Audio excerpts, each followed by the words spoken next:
Hey guys, welcome to the 15th lecture of the chapter Animal Kingdom. I am Harish Kumar और इस lecture में हम पढ़ने वाले हैं फाइलम मोलस्का के बारे में। तो चलो ये लेक्चर शुरू करते हैं। देखिए, मोलस्का फाइलम जो है ये सेकेंड लार्जेस्ट फाइलम है एनिमल किंगडम का। सबसे लार्जेस्ट फाइलम एनिमल किंगडम का कौन सा है? आर्थ्रोपोडा, जो हमने मोलस्का के पहले पढ़ा था। सेकेंड लार्जेस्ट अगर मैं आपसे पूछूं सेकेंड लार्जेस्ट फाइलम, तो याद रखिएगा मोलस्का है। ठीक। एनिमल्स जो होंगे इनकी हैबिटेट की अगर बात करें तो एनिमल्स टेरेस्ट्रियल भी होंगे, एक्वाटिक भी होंगे। एक्वाटिक में ये मराइन भी हो सकते हैं, साथ ही साथ फ्रेश वाटर भी हो सकते हैं, यानी कि खारे पानी और मीठे पानी दोनों में पाए जाएंगे, मरीन और फ्रेश वाटर दोनों में। ठीक है। मोलस्का जो होते हैं इनकी जो बॉडी होती है सॉफ्ट बॉडी होती है। ठीक है, सॉफ्ट बॉडी। जैसे ऑक्टोपस, ऑक्टोपस आपने देखा है? शायद नहीं देखा होगा ऑक्टोपस बहुत कम ही लोगों ने देखा होगा। स्नेल देखा है, लेकिन स्नेल उसके ऊपर एक शेल होती है। चलो खैर, शेल छोड़ो, स्नेल का बॉडी को कभी छूना देखना, बड़ा सॉफ्ट होता है। ठीक है। उसके ऊपर एक शेल मिलती है, एक आउटर मोस्ट कवरिंग मिलती है, वो तो थोड़ी बहुत टफ होगी, लेकिन जो उनका जो बॉडी होता है ना, कभी स्लेन को देखना, स्लाइमी एकदम सॉफ्ट बॉडी होगा। ठीक। तो मोलस्का जनरली सॉफ्ट बॉडी होते हैं। अगर आप मोलस्का की स्टडी कर रहे हो तो उस स्टडी को हम कहते हैं मैलेकोलॉजी।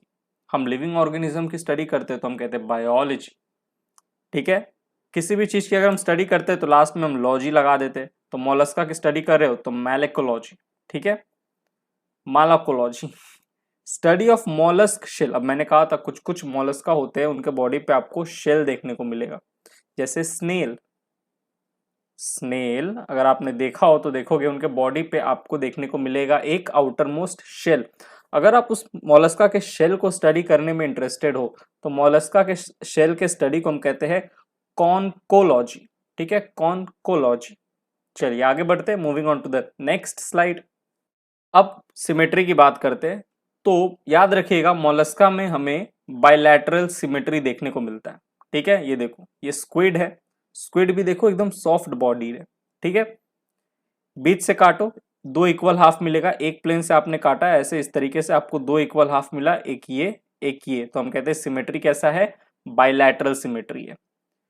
देखिए लेकिन यहां पे एक चीज पढ़िए, few are secondary asymmetrical example snail due to twisting या टॉर्सन ड्यूरिंग डेवलपमेंट। देखो जब स्नेल पैदा होता है और जब उसका डेवलपमेंट हो रहा होता है तो शुरुआत में, तो स्नेल में जब डेवलपमेंट हो रहा था शुरुआत में तो उनमें भी बायलैटरल सिमेट्री ही होती है, लेकिन बाद में जाके सेकेंडरीली, प्राइमरीली स्नेल में भी बायलैटरल सिमेट्री है, लेकिन आगे जाके सेकेंडरीली जब स्नेल बड़े हो जाते हैं, डेवलपमेंट हो जाता है, ठीक है, अच्छा खासा डेवलपमेंट हो गया, तब स्नेल असिमेट्रिकल हो जाते हैं क्योंकि उनमें ट्विस्टिंग हो जाती है। ठीक है, टॉर्सन, टॉर्सन मतलब कैसे, ये मेरा हाथ है, देखो ऐसे हाथ है, ऐसे करके ट्विस्टिंग हो गई। ठीक है, ट्विस्टिंग हो गई। अब एक बार ट्विस्टिंग हो गई ना, तो जो बायलैटरल सिमेट्री थी वो बिगड़ गई और सेकेंडरीली स्नेल क्या हो गए? असिमेट्रिकल हो गए। तो ये चीज ध्यान रखिएगा। ठीक है, जनरली मैं आपसे पूछूं मोलस्का का सिमेट्री क्या है, तो आपका जवाब आएगा सर बायलैटरल है, लेकिन स्नेल के केस में सेकेंडरीली असिमेट्रिकल हो जाता है सिमेट्री। ठीक है, चलिए आगे बढ़ते हैं, moving on to the next slide. अब देखिए स्टूडेंट्स, जो मोलस्का होते हैं ये ट्रिप्लोब्लास्टिक होते हैं। तीन जर्म लेयर देखने को मिलेगा, सबसे बाहर एक्टोडर्म, बीच में मीजोडर्म, सबसे बाहर एंडोडर्म। ठीक है, और आपको बॉडी कैविटी भी देखने को मिलेगी, ट्रू बॉडी बॉडी कैविटी। ठीक है, तो हम कहेंगे सीलोमेट है, ये रहा सीलोम बॉडी कैविटी। अब सीलोमेट क्यों है? क्योंकि देखो बॉडी कैविटी दोनों तरफ से, इधर से भी और इधर से भी, दोनों तरफ से किससे लाइंड है? मीजोडर्म से। ठीक है, तो सीलोमेट है। सीलोमेट में भी याद कीजिए दो तरह के सीलोम होते हैं बेस्ड ऑन एम्ब्रायनिक डेवलपमेंट। दो तरह के सीलोम होते हैं ना, शाइजोसिल एंड इंटेरोसिल। मोलस्का कैसे होते हैं? सीलोमेट होते हैं। सीलोमेट में कैसे? शाइजोसिल, यानी कि जो कैविटी है, ठीक है, जो सिलोम है, एम्ब्रायनिक डेवलपमेंट कैसे हुआ था? सिलोम का एम्ब्रायनिक डेवलपमेंट के समय मीजोडर्म की क्या हुई थी? स्प्लिटिंग हुई थी। ठीक, स्प्लिटिंग हुई थी, तो हमने कह दिया शाइजोसिल। अगर मीजोडर्म के पाउचेस होते और वो सेपरेट हो जाते और उससे एम्ब्रायनिक डेवलपमेंट के समय सीलोम बनता तो हम कहते हैं इंटेरोसील। ठीक, तो मोलस्का में याद रखिएगा ट्रिप्लोब्लास्टिक होते हैं, सिलोमेट होते हैं, शाइजोसील एनिमल्स है, ठीक है। चलिए, organ system level of organisation आपको देखने को मिलेगा, organ system level of organisation, ठीक है। चलो moving on to the next slide. अब देखिए स्टूडेंट्स, जो बॉडी होता है मोलस्का का वो कवर्ड होता है कैलकेरियस शेल से। ये देखो यहाँ पे आपको ये शेल दिखने को मिल रहा है एंड इज अनसेगमेंटेड, अनसेगमेंटेड होते हैं, ठीक। बॉडी कैसा, बॉडी किससे कवर्ड है, कैलकेरियस शेल, ये स्नेल है, ठीक है, इसी की बात कर रहा था। शुरुआत में क्या सिमेट्री होती है इनकी, बायलैटरल, ठीक है, सेकेंडरली असिमेट्रिकल हो जाते हैं स्नेल, ठीक। Body covered with calcareous shell and is unsegmented, unsegmented होते हैं एक्सेप्ट नियोपिलीना। नियोपिलीना एक ऐसा मोलस्क एक्सक्यूज मी, नियोपिलीना एक ऐसा मोलस्का है विच इज एक्सेप्शनली सेगमेंटेड, ठीक है। ये सेगमेंटेड होते हैं, तो आपको एक एक्सेप्शन ध्यान में रखना है, नियोपिलीना जो कि क्या है, जो कि सेगमेंटेड है। वापस से बोल रहा हूं, इन जनरल मोलस्का की जो बॉडी होती है वो अनसेगमेंटेड होती है, लेकिन एक एक्सेप्शन आ गया, नियोपिलीना, ये कैसे होते हैं, सेगमेंटेड होते हैं, एक्सेप्शन है, तो हम कह रहे हैं एक्सेप्शनली सेगमेंटेड। देखो अब यहाँ पे इसी स्नेल का मैंने क्या किया, बीच से काट दिया, ठीक है। ये हमारा स्नेल का बॉडी था, इस तरीके से स्नेल है, ठीक है, इस तरीके से स्नेल चल रहा है चल रहा है चल रहा है, हमने बीच से काट दिया और ये हिस्सा हटा दिया और हम स्नेल का अंदर स्टडी कर रहे हैं इंटरनल, ठीक है। तो कुछ इस तरीके से आपको दिखाई देगा, ओके। जो स्नेल का बॉडी है 3 हिस्सों में बटा हुआ है, head, visceral hump and muscular foot. Body division की अगर हम बात करें तो एक आपको हेड देखने को मिलेगा, ठीक है, ये रहा हेड, ठीक है, इस पे ये बड़ी बड़ी आंखें हैं, ठीक, तो ये रहा हेड, ओके। यहाँ आपको ये मस्कुलर फुट नजर आएगा, ठीक, मस्कुलर फुट, और ये आपको ऊपर में यहाँ पे एक विसरल हम्प दिखाई देगा। विसरल हम्प के ऊपर में ये शेल होता है, अभी आगे हम देखने वाले हैं, ठीक है, विसरल हम्प के ऊपर, तो ये विसरल हम्प है, ठीक है। चलिए आगे बढ़ते हैं, moving on to the next slide. अब देखिए जो स्पेस होता है, द स्पेस बिटवीन हम्प, ये जो विसरल हम्प है और ये जो मेंटल है, इन दोनों के बीच में जो स्पेस होता है इसे हम कहते हैं mantle cavity. The space between the hump and the mantle is called mantle cavity in which feather like gills टेनिडिया are present। और मैंने 2 बार लिख दिया, ठीक है। तो देखिए इस मेंटल कैविटी में आपको ये फेदर लाइक गिल्स नजर आ रहा है, इसे हम कहते हैं टेनिडिया। एक है तो टेनिडियम, बहुत सारे हैं तो टेनिडिया, ठीक है। तो गिल प्रेजेंट है, ओके, फेदर लाइक होते हैं, पंख की तरह होते हैं, नाम क्या है, टेनिडियम। किसमें रोल प्ले करते हैं, they have respiratory and excretory function. Mollusca में रेस्पिरेशन एंड एक्सक्रीशन में अपना रोल प्ले करेंगे, कौन, ये फेदर लाइक गिल्स जिसका नाम है टिनेडिया, ठीक है। कहाँ प्रेजेंट होते हैं, मेंटल कैविटी में। मेंटल कैविटी क्या होती है, space between hump, visceral hump and mental. अब एक नोट यहाँ याद रखिएगा, पाइला कॉमन इसका नेम है, कॉमन नेम है एप्पल स्नेल, ठीक है। ये जो यहाँ पे दिख रहा है ये तो एक कॉमन गार्डन स्नेल है जो आपको कॉमनली देखने को मिलेगा गार्डन्स में, गार्डन स्नेल, ठीक है। ये सब थोड़ा एक्स्ट्रा इन्फॉर्मेशन है, आपको ध्यान नहीं रखना है, ठीक है। पाइला जो होता है ये एप्पल स्नेल होता है, ठीक। ये रेस्पायर करता है by pulmonary sac on land. अगर ये एप्पल स्नेल यानी कि अगर ये पाइला जमीन पे है तो पल्मोनरी सैक की मदद से रेस्पिरेशन करेगा, और अगर यही पानी में चला गया वाटर में तो गिल्स के मदद से रेस्पिरेशन करेगा। देखो गिल्स नाम से पता चल रहा है पानी में रेस्पिरेशन में मदद करेगा गिल्स, ठीक है। तो Pila respire by pulmonary sac on land and by gills in water, ठीक है। चलो आगे बढ़ते हैं, moving on to the next slide. अब देखिए डाइजेस्टिव सिस्टम जो होता है वो कंप्लीट होता है, ठीक है, कंप्लीट है, tube with in tube body type, digestive system is complete. The mouth contains the file-like rasping organ called radula with transverse rows of teeth, ठीक है। पहले तो इतना समझो, बहुत कुछ बोल दिया मैंने। ये हमारा एक स्नेल है, यहाँ पे आपको माउथ नजर आ रहा है, इसके नीचे ये रहा बकल कैविटी, यहाँ पे ये बकल कैविटी है, ठीक। और ये आपका ईजोफेगस है, ठीक, ये पूरा का पूरा बकल कैविटी, ओके, यहाँ माउथ और ये ईजोफेगस, ओके।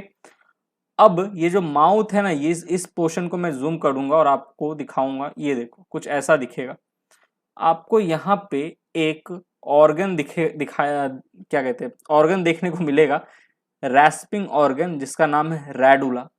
इस रैडुला के ऊपर आपको देखिए, यहाँ पे आप देखिए तो आपको यहाँ पे बहुत सारे टीथ नजर आएंगे, दांतें नजर आएंगे, ठीक है, दांत नजर आएगा। क्या है?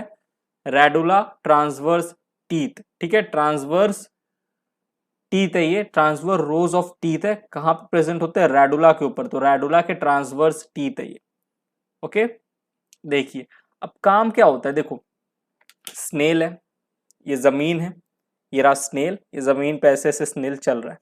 जब ये जमीन पे चल रहा होता है ना, तो स्नेल बहुत धीरे धीरे चलते हैं जमीन पे, ठीक है। और इनका जो मुंह होता है, माउथ होता है, वो मिट्टी के तरफ होता है, नीचे जमीन के तरफ, ठीक है। अगर जमीन पे किसी तरह का फूड प्रेजेंट है, फूड, ठीक है, तो जब ये जमीन पे चलते चलते चलते चलते चलते चलते उस फूड के ऊपर जैसे जाएंगे, तो इनका जो रैडुला है ना, रैडुला, इस पे क्या प्रेजेंट है? ट्रांसवर्स रोज ऑफ टीथ है, ठीक है। अब माउथ तो नीचे की तरह होता है, जैसे फूड पे इनका माउथ जाएगा, ये यू ऐसे कर करके फूड के ऊपर अपना मुंह ऐसे से चलाएंगे, जिसके कारण से ये जो दांत है ना, दांत जो होता है स्नेल में, ठीक है, माउथ, स्नेल के माउथ में जो रैडुला के ऊपर जो दांत है, रोज ऑफ टीथ, ये क्या करेगा? उस फूड पार्टिकल को खरोचेगा, स्क्रैच करेगा, ठीक है। अब स्क्रैच करेगा तो फूड के छोटे छोटे पार्टिकल्स जो है वो क्या करेंगे?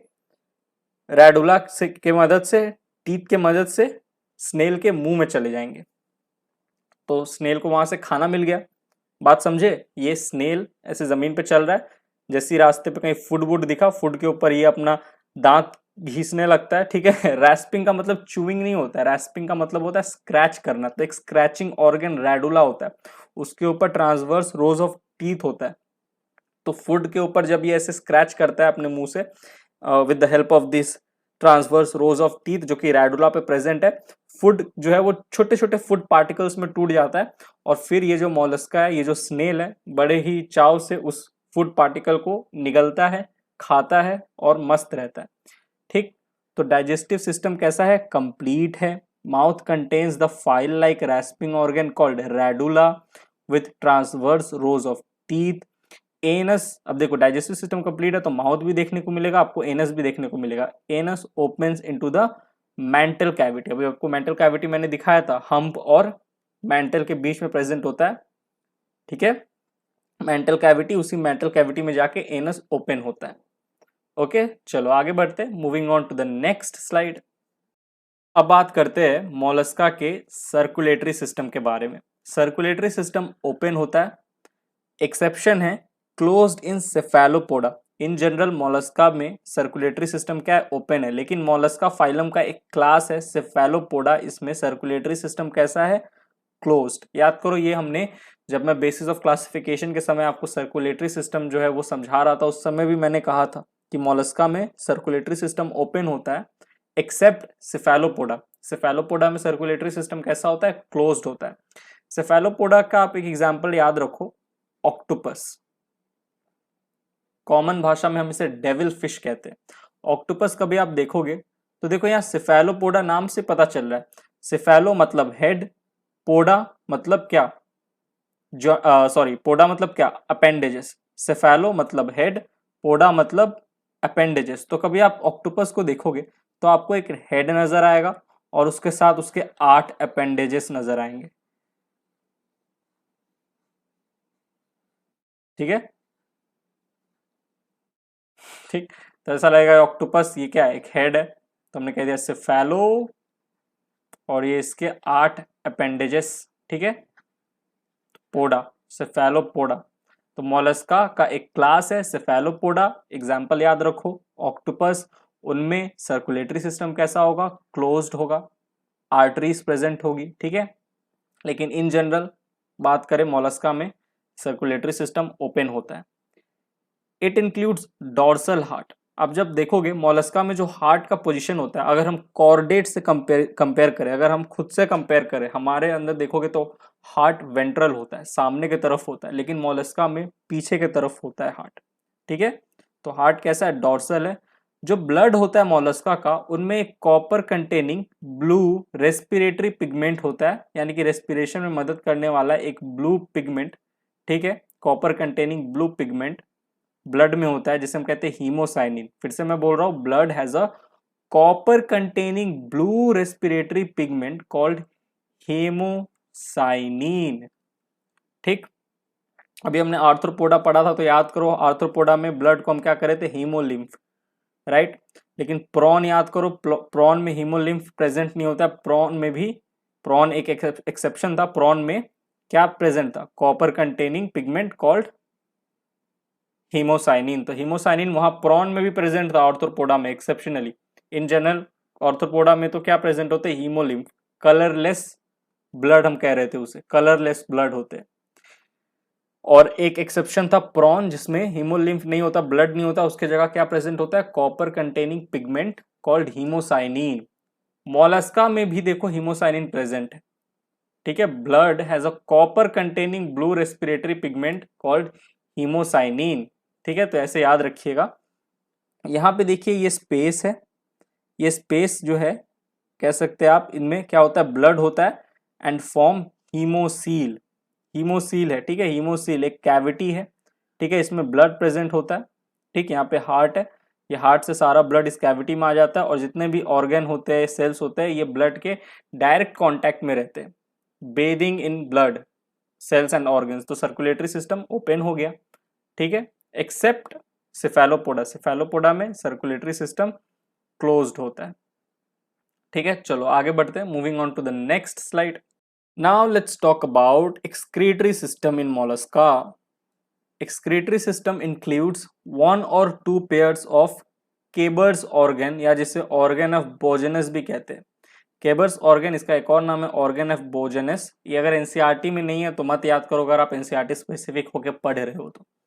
लेकिन अगेन एक्स्ट्रा में कोई दिक्कत नहीं है, अगर आपका एनसीईआरटी अच्छे से हो गया, बाकी फिजिक्स केमिस्ट्री भी चंगा है, कॉन्फिडेंट हो, तभी आना एक्स्ट्रा में। फालतू में एक्स्ट्रा में घुस के अपना प्रिपरेशन को खराब मत कर लेना, ठीक। मेरा तो काम है एक लेवल ऊपर ही पढ़ाना, मैं टीचर हूँ, ठीक है। मैं भी तुम्हें उतना ही पढ़ाऊँ जितना वहाँ है, तो मेरे और तुम्हारे में फ़र्क क्या रहेगा, फिर मैं टीचर किस काम का फिर ठीक है। तो मैं तो थोड़ा एक्स्ट्रा आपको लेके जाऊंगा ही, लेकिन अगर आपका मन एनसीईआरटी स्पेसिफिक होकर पढ़ने का तो कोई दिक्कत नहीं है। एक्सक्रीटरी सिस्टम इंक्लूड्स वन और two pairs of Keber's organ. तो केबर्स ऑर्गन से एक्सक्रीशन होता है मोलस्का में। ये जो है, ये कहाँ ओपन होते हैं ये ऑर्गन, ये ओपन होते हैं into the mantle cavity. Anus भी कहाँ ओपन हो रहा था, मेंटल कैविटी में, कैविटी में। केबर्स ऑर्गन, या जिसे ऑर्गन ऑफ बोजेनस भी कहते हैं, ये भी कहाँ ओपन हो रहा है, मेंटल कैविटी में। मेंटल कैविटी अगेन क्या है, space between hump and mental, ठीक है। एक्सक्रीटरी मैटर अमोनिया है और यूरिक एसिड भी है, अमोनिया भी होता है और यूरिक एसिड भी होता है, ठीक है। किसमें, मोलस्का में एक्सक्रीटरी मैटर इज अमोनिया और यूरिक एसिड। चलो आगे बढ़ते हैं, moving on to the next slide.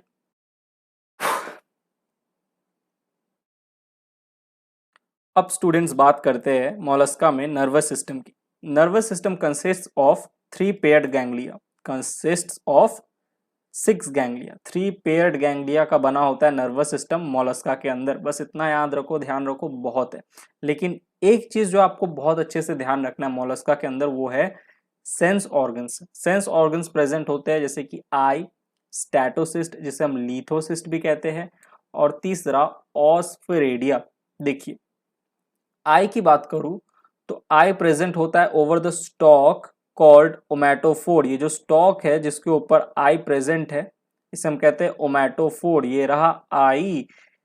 यहाँ पे क्लास का नाम लिखा है मोलस्का का, गैस्ट्रोपोडा, उनमें आपको देखने को मिलेगा आई, जो कि कहाँ प्रेजेंट होता है, एक स्टॉक पे, जिसे हम कहते हैं ओमेटोफोर। साथ ही साथ यहाँ पे आपको कुछ सेंसरी टेंटिकल्स भी देखने को मिलेंगे, ठीक है, सेंसरी होते हैं, okay, sensory tentacles, all right. दूसरा स्टैटोसिस्ट, या जिसे लिथोसिस्ट कहते हैं, ये क्या करते हैं, इक्विलिब्रियम को मेंटेन करते हैं, यानी कि बैलेंसिंग का काम करते हैं स्नेल के अंदर, ठीक है। ये हमारा स्नेल है, okay, for maintaining equilibrium present in foot. देखो ये फुट है, मोलस्का का फुट, मस्कुलर फुट, यहाँ पे ये स्टैटोसिस्ट प्रेजेंट है। किससे रिलेटेड होता है, फॉर मेंटेनिंग इक्विलिब्रियम, बैलेंसिंग के काम आता है। तीसरा है ऑस्फेरेडिया, ये आपको यहाँ पे देखो, ये मेंटल कैविटी है ना, यहाँ नजर आ रहा है एक है तो ऑस्फेरेडियम बोल दिया, बहुत सारे होंगे तो ऑस्फेरेडिया बोल दो। कीमो रिसेप्टर होते हैं यानी कि केमिकल नेचर को सेंस करते हैं। ऑल फैक्ट्री होते हैं यानी कि स्मेल को भी सेंस करते हैं। As well as for testing chemical and physical nature of water, chemical and physical nature of water को भी सेंस कर लेते हैं ये ऑस्फेरेडियम। ठीक, तो सेंस ऑर्गन्स आपको थोड़ा बहुत ध्यान में रख लो तो बहुत अच्छी बात है। चलो आगे बढ़ते हैं, moving on to the next slide. अब मोलस्का में बात करते हैं रिप्रोडक्शन की। सेक्सुअल रिप्रोडक्शन होगा, गैमेट्स इन्वॉल्व होंगे। सेक्सेस यूजुअली आर सेपरेट होते हैं, देखने को आपको यूजुअली बोला है सेपरेट, यानी कि कहीं कहीं पे आपको सेपरेट नहीं भी दिखेंगे, यानी कि हर्माफ्रोडाइट भी दिखेंगे, बट यूजुअली सेक्सेस जो होंगे वो सेपरेट होते हैं, यानी कि डाइसियस होते हैं। कुछ कुछ में आपको मोनिसियस भी दिख जाएंगे। ठीक है, दे आर मोस्टली ओविपेरस, यानी कि कुछ कुछ विविपेरस भी होते हैं। ठीक है, they are mostly oviparous. Fertilisation external भी हो सकता है, इंटरनल भी हो सकता है। देखो इन सब चीजों पे ना क्वेश्चन नहीं बनेगा, ज्यादा चांसेस कम है, क्योंकि यहाँ पे देखो एक्सटर्नल भी हो रहा है, इंटरनल भी हो रहा है, तो क्या ही क्वेश्चन पूछेगा, बताओ। पूछ लेगा कोई मोलस्का में, बताओ कैसा फर्टिलाइजेशन होता है, एक्सटर्नल या इंटरनल, तो ऐसे पूछे तो एक्सटर्नल भी हो सकता है, इंटरनल भी हो सकता है। तो इन सब चीजों पे ना क्वेश्चन उतना बनने के चांसेस कम है। डायरेक्ट क्वेश्चन तो नहीं पूछेगा, स्टेटमेंट वाइज पूछ ले, क्योंकि नीट का आपको पैटर्न देख रहे हो तो यार स्टेटमेंट वाले क्वेश्चन बहुत फेंक रहा है नीट।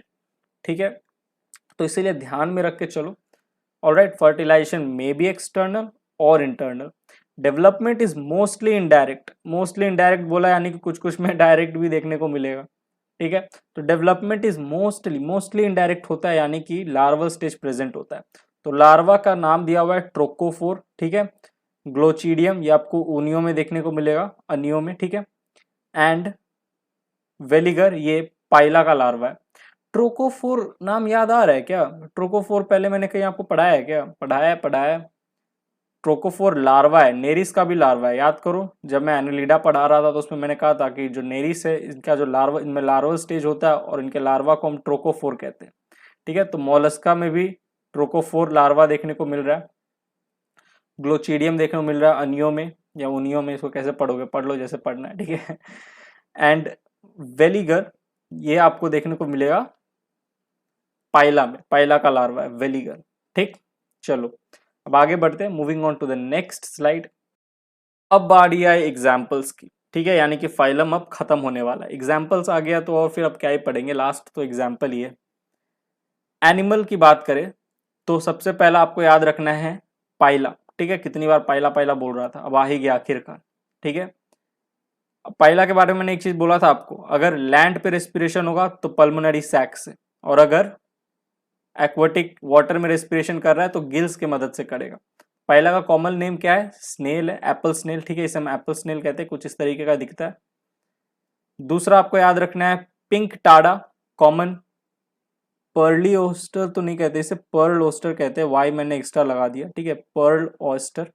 ठीक है, इसमें ये मोती बनती है, कैसे बनती है उतना आपको डिटेल में नहीं जानना। ठीक है, चलो बस नाम याद रख लो, वही बहुत बड़ी बात है। सिपिया कटल फिश हम कहते हैं, कॉमन नाम है इसका। ये रहा, कुछ इस तरीके का दिखने का होता है, बड़ा अजीब अजीब होता है यार, देखो ना कैसा है, देखो अजीब सा है। ये देखो ये मोती बीच में है, ये एप्पल स्नेल है। ठीक है, पीडीएफ तो आपको मिल ही जाएगा, अच्छे से देखना। Moving on to the next slide.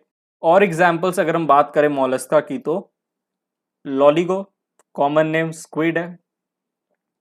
Octopus common name devil fish, Cephalopoda class के अंदर आते हैं। ठीक है, सर्कुलेटरी सिस्टम कैसा होता है? क्लोज्ड, यानी कि आर्टरीज प्रेजेंट होती है, ब्लड वेसल्स प्रेजेंट होती है। एप्लीशिया कॉमन भाषा सी हेयर। ठीक है, common name, I mean common name, common भाषा नहीं, कॉमन नेम, ये तो साइंटिफिक नेम है एप्लीशिया। ठीक है, एप्लाइशिया, कॉमन नेम है सी हेयर। ठीक है, चलो आगे बढ़ते हैं, moving on to the next slide. अगला एग्जाम्पल आपको याद रखना है डेंटैलियम, टस्क शेल जिसे हम कहते हैं। ठीक है, हाथी के टस्क की तरह, हाथी के दांत की तरह होता है दिखने में, टस्क शेल। काइटोप्ल्यूरा, या इसे कॉमन नेम है क्या है इसका? कॉमन नेम काइटोन है। ठीक है, एग्जाम्पल में आपको क्या ही समझाओ यार, एग्जाम्पल जब मेरा पढ़ाने का बारी आता है ना तो मतलब क्या ही एग्जाम्पल, तो यार बस आपको नाम दिखा देता हूँ, बाद में आपकी हालत खराब होने वाली है याद करने में। मेरा क्या है। मैं तो दूसरा चैप्टर पढ़ाने निकल लूंगा, ठीक है, लेकिन आपको तो याद करना होगा। तो इसीलिए मैं कहता हूँ ज़्यादा प्रेशर मत लेना, इतने सारे एग्जाम्पल देख के ये मत सोचना कि यार ये टीचर कितना पढ़ा रहा है, पागल हो गया क्या। नहीं नहीं, देखो मेरा काम है आपको थोड़ा बहुत एक्स्ट्रा पढ़ाना, ठीक है, क्योंकि मैं किसी एक स्टूडेंट को तो नहीं पढ़ा रहा हूँ ना, राइट, मैं तो इतनों को पढ़ा रहा हूँ। अब इनमें से हो सकता है किसी को थोड़ा ज़्यादा पढ़ने का मन हो, तो इनके साथ तो मैं नाइंसाफ़ी नहीं कर सकता। अगर आपका मन एनसीईआरटी स्पेसिफिक का होके पढ़ने का तो भाई कोई दिक्कत नहीं है, आपको तो पता ही है, मैं तो कितना भी बोल लूँ कि एक्स्ट्रा पढ़ो एक्स्ट्रा पढ़ो एक्स्ट्रा पढ़ो, आप तो स्मार्ट हो ही, आपको तो पता है कि यार सारी चीज़ें तो डायरेक्ट एनसीईआरटी से ही पूछते हैं, तो एनसीईआरटी ही करना है आपको। समझने के लिए लेक्चर देख लो, एक्स्ट्रा जान लो थोड़ा बहुत, जरूरी नहीं याद करना है, सुन लो, सुनने में क्या जा रहा है, पढ़ना एनसीईआरटी कोई लास्ट में, ठीक है। चलिए, और इतना अच्छा स्लाइड बनाता हूँ, इतना मेहनत करके पढ़ाता हूँ, ठीक है, देख ही लोगे तो क्या जाएगा लेकिन जब याद करना होगा तो भाई मेरी भी मत सुनना, किसी की मत सुनना, एनसीईआरटी स्पेसिफिक होके ही याद रखना। चलो आगे बढ़ते हैं, moving on to the next slide. अगला एग्जाम्पल है नियोपिलीना। याद रखिएगा, इसमें आपको क्या देखने को मिलेगा, सेगमेंटेड बॉडी टाइप। यूजुअली तो अनसेगमेंटेड होते हैं मॉलस्का, लेकिन इसमें आपको सेगमेंटेड देखने को मिलेगा, सेगमेंटेड होते हैं, ठीक है। नियोपिलीना, इनके बारे में एक चीज याद रखना, बस पढ़ लो एक बार, ये कनेक्टिंग लिंक होते हैं between Mollusca and Annelida, Mollusca और एनेलिडा के बीच के ये लिंक है, जोड़ रहे हैं, ठीक है, कनेक्टिंग लिंक है नियोपिलीना। साथ साथ कुछ और एग्जाम्पल्स है, एक बार सुन लो। डोरिस, सी लेमन कहते हैं, टर्बिनेला, शंख जिन्हें कहा जाता है कॉमन भाषा में, शंख, ठीक है। Planorbis, land snail, Limnaea, land snail, Unio, fresh water mussel, Teredo, shipworm, ठीक। मेरा काम था यार बता देना, ठीक है। ज्यादा अगर एक्स्ट्रा कहीं तुमसे कुछ कहीं पूछ भी लिया किसी एग्जाम में या कहीं पे भी, इस स्लाइड से बाहर कोई नहीं पूछने वाला तुमसे, ठीक है। इस स्लाइड में मैंने ऑलरेडी तुम्हें एक लेवल नहीं 2-3 लेवल ऊपर रख दिया, ओके, ठीक है। लेकिन वही एनसीईआरटी स्पेसिफिक होके पढ़ो, लेकिन अगर कहीं पे तुम्हें ज्ञान बांटना हो कि हाँ अरे मेरे को तो इतना आता है, तुझे बस इतना ही आता है, तो देख लेना एक बार क्या जा रहा है ठीक है। मेरे स्टूडेंट हो, स्मार्ट बनो, स्मार्ट रहो, स्मार्ट पढ़ो, ठीक है। चलो, तो मिलता हूँ मैं आपसे अब एनिमल किंगडम के अगले लेक्चर में, तब तक के लिए bye, thank you, take care.